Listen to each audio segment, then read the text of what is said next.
안녕하세요 여러분, 카몬스에 다시 오신 것을 환영합니다. 오늘은 많은 기업팀들이 어려움을 겪는 문제를 다뤄볼 텐데요. 바로 PDF 인보이스, 계약서, 양식 더미를 실제로 리포트할 수 있는 깔끔하고 구조화된 데이터로 바꾸는 작업입니다.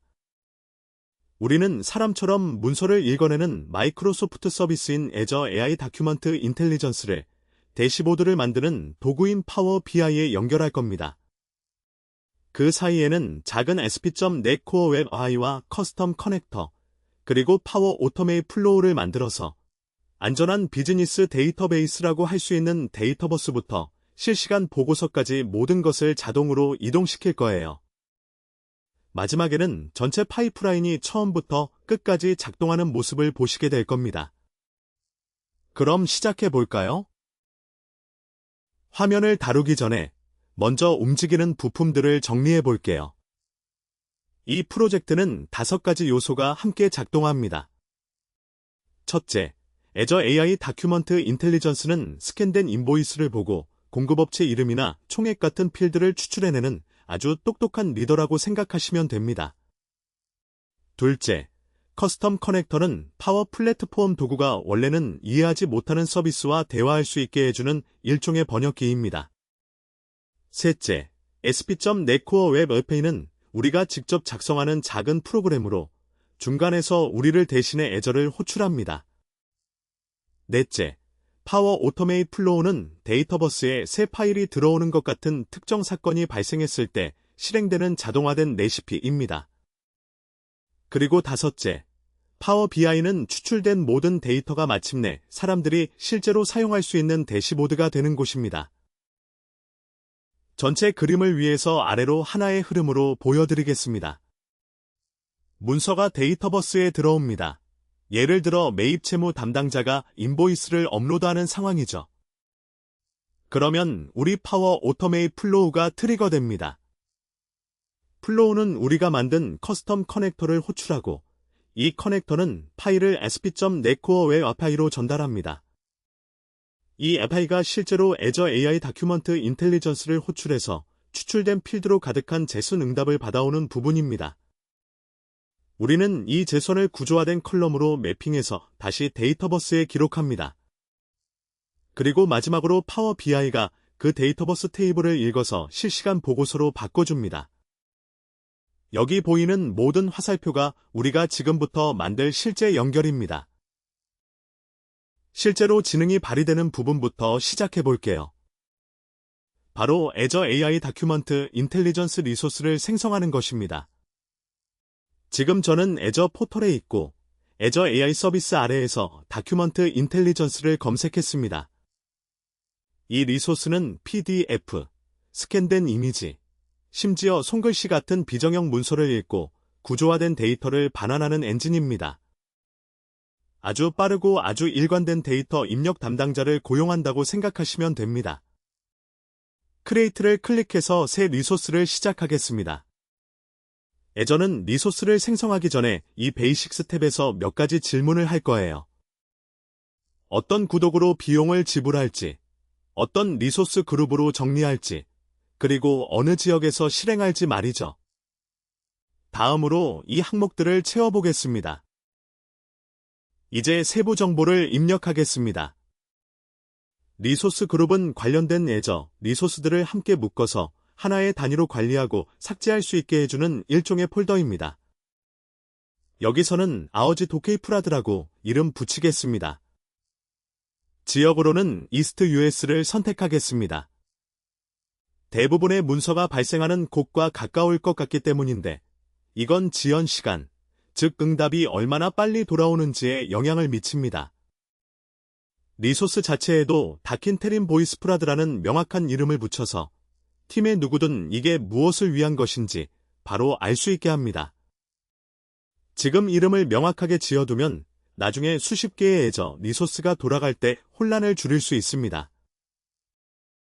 이 화면의 마지막 단계는 가격 책정 계층입니다. 애저 AI 서비스는 보통 월별 호출 횟수에 제한이 있는 무료 계층과 사용량에 따라 확장되는 표준 계층을 제공합니다. 우리는 기업 규모의 인보이스 물량을 처리해야 하니 S0 스탠다드 계층을 선택하겠습니다. 설정이 끝나면 하단의 리뷰 플러스 크리에이트를 클릭합니다. 애저가 모든 것을 검증하고 잠시 배포된 후에 이 리소스는 엔드포인트와 키를 받게 됩니다.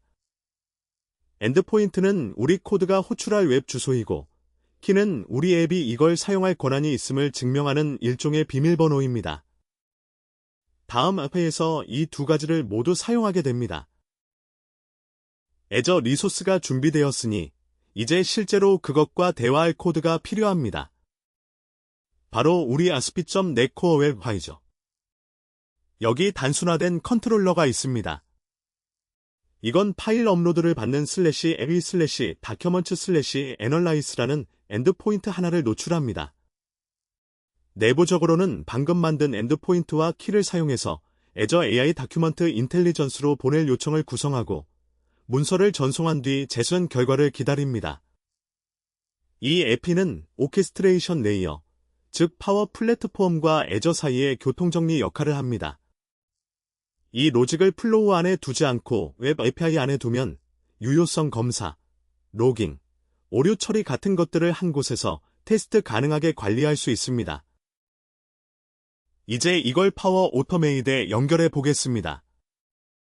저는 이 플로우를 프로세스 인커밍 인보이스라고 이름 붙였습니다.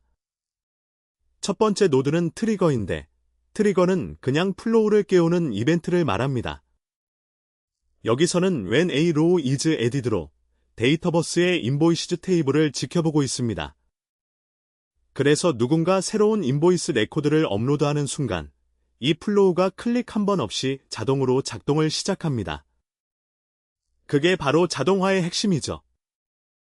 사람은 예외사항을 검토하는 것 같은 흥미로운 작업을 하고 반복적인 추출 작업은 매번 똑같은 방식으로 뒤에서 저절로 일어나는 겁니다. 다음은 실질적인 작업을 수행하는 액션입니다. send document to AI인데 이건 우리가 ASP.NET 코어 웹 AI를 감싸서 만든 커스텀 커넥터를 사용합니다. 액션이란 플로우가 수행하는 하나의 단계이고 커스텀 커넥터는 파워 오토메이가 원식 코드 대신 익숙한 드래그 앤 드롭 방식으로 우리 API를 호출할 수 있게 해주는 다리입니다. 뒤에서는 이 액션이 인보이스 파일을 우리 애널라이스 엔드포인트로 전달하고 애저 AI 다큐먼트 인텔리전스가 읽기 작업을 수행합니다. 플로우는 다음 단계로 넘어가기 전에 재선 응답을 기다리므로 다음 단계가 실행되기 전에 추출된 데이터가 확실히 존재한다는 것이 보장됩니다. 재선 응답을 공급업체, 인보이스 번호, 총액 같은 개별 필드로 파싱한 뒤 플로우는 다시 데이터버스의 업데이트 A 로우 단계에 도달합니다. 이 액션은 추출된 값들을 처음 이 과정을 시작했던 바로 그 인보이스 레코드에 직접 기록합니다. 중복된 행을 만드는 게 아니라 원본 레코드를 보강하는 것이라는 점에 주목하세요. 이게 중요한 이유는 파워 BI뿐만 아니라 그 레코드를 폼에서 보는 누구든 원본 업로드 내용과 AI가 추출한 필드를 나란히 원본 문서까지 완전히 추적 가능한 형태로 보게 되기 때문입니다. 그렇게 순환고리가 완성됩니다. 문서가 들어가고 구조화된 데이터가 나오는 과정이 자동으로 이루어지는 거죠. 이제 비즈니스 사용자의 관점에서 파워 앱스4만의 결과를 확인해 볼게요. 이건 INV10532 인보이스 레코드입니다. 우리 플로우가 결과를 기록한 익스트랙티드 데이터 탭을 보세요. 여기 벤더 네임을 보면 이미 컨토소 오피스 서플라이즈로 채워져 있는데 아무도 이걸 직접 입력하지 않았습니다. 이 값은 애저 AI 다큐먼트 인텔리전스가 반환한 재수에서 우리 플로우를 통해 매핑되어 그대로 들어온 것입니다. 이게 바로 우리가 이 파이프라인을 만든 이유입니다. 매입 채무팀은 더 이상 공급업체 이름을 수작업으로 옮겨 적을 필요가 없고 이는 오류를 줄이고 수백 건의 인보이스에 걸쳐 매주 실질적인 시간을 절약해줍니다.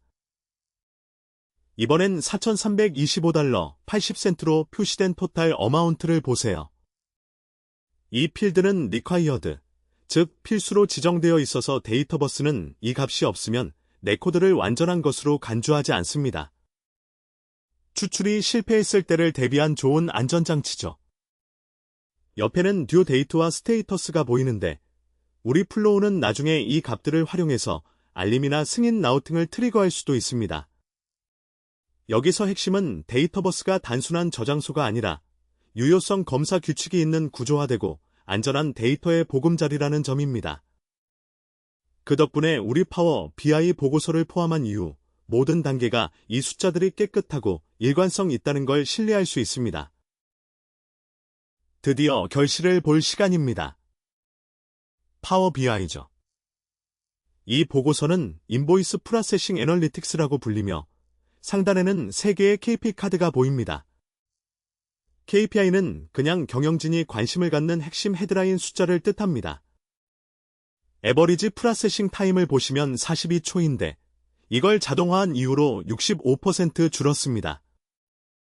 이 파이프라인이 있기 전에는 누군가 이 숫자들을 수작업으로 입력했고 그것만으로도 인보이스 한 건당 몇 분씩 걸릴 수 있었습니다. 이제는 애저 AI와 우리 플로우가 1분도 안 되는 시간에 처리하고 이 카드는 기반이 되는 데이터버스 테이블이 새로 고침될 때마다 자동으로 업데이트되어서 지금 보고 있는 숫자가 실제로 지금 벌어지고 있는 상황을 그대로 반영합니다. 이제 KPI 아래에 있는 인보이시즈 바이 벤더 막대 차트를 클릭해 보겠습니다.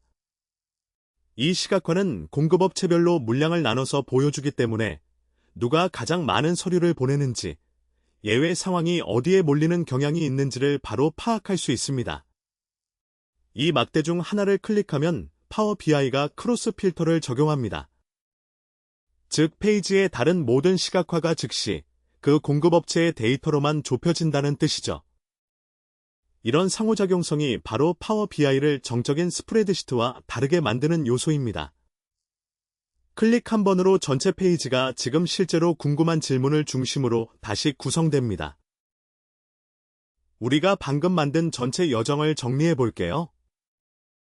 문서가 데이터버스에 들어오면 파워 오토메이트 트리거가 실행되고 우리 커스텀 커넥터가 sp.net 코어 웹 API를 호출하고 그 API가 애저 AI 다큐먼트 인텔리전스를 호출하고 추출된 제순이 구조화된 데이터버스 필드로 다시 매핑되고 마지막으로 파워 BI가 그 모든 것을 실시간으로 새로 고침되는 대시보드로 만들어줍니다.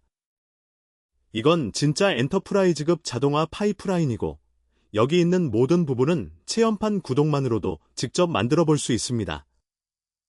이 가이드가 이 도구들이 어떻게 서로 맞물리는지 이해하는 데 도움이 되셨다면 더 많은 실전 파워 플랫폼과 애저 튜토리얼을 위해 커먼스를 구독해 주시고 다음에 어떤 걸 자동화해 봤으면 하는지 댓글로 남겨주세요.